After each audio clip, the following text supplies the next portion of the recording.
sortie du bassin Paul-Vatine à partir de 10h30. Salle comble pour un briefing météo exceptionnel ce dimanche matin. Et en fait, j'ai pris la décision de décaler le départ.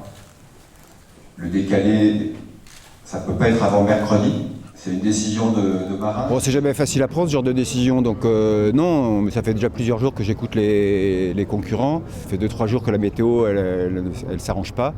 Et puis à un moment, il faut bien trancher. J'aurais préféré prendre la décision hier, mais on a attendu le dernier moment pour voir si justement il y avait une amélioration. Il n'y en avait pas. Donc voilà, à un moment, on retarde. Ça, pour moi, ça ne change pas vraiment la transat. Ça change son timing, mais ça ne change pas la transat. Il restera des milles à faire, des histoires à raconter. Tempête, baston, cartouche, les termes ne manquent pas pour désigner les conditions météo qui vont sévir sur l'Atlantique ces prochains jours.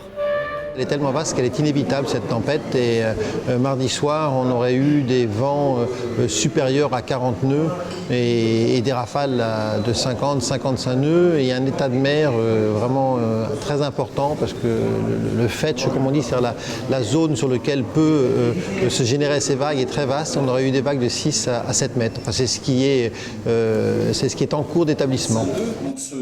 Et les skippers sont au diapason de la décision prise par la direction de course.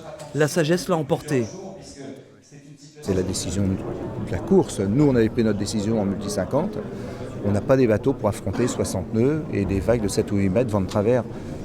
Oui, ou alors c'est de la loterie. C'est un petit peu la roulette russe. Moi, j'ai pas envie de jouer comme ça. Nous, en classe 40, on est beaucoup plus sensible à ça parce que beaucoup de coureurs classe 40 mettent leur propre denier dans les bateaux, sont souvent propriétaires de leur propre bateau. C'est pas la peur, je pense que c'est une sagesse de bon sens et de marin. La solidarité des gens de mer n'est pas un vain mot. Avec des bateaux plus adaptés à faire le gros dos, les skippers de la classe IMOCA ont malgré tout adoubé la décision de ne pas prendre la mer. Notre classe supporterait le mauvais temps qui est là, on a des bateaux qui sont faits pour, mais il y a une solidarité avec les 40 pieds, avec les 50 pieds qui fait qu'on est un peu tous dans le même bain et qu'on préfère également aider à la décision pour eux aussi.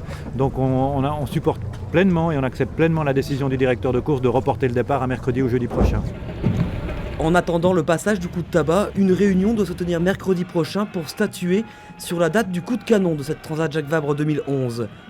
Pourtant, ce dimanche, ça allait démanger, les skippers ont donc pris la mer pour un prologue.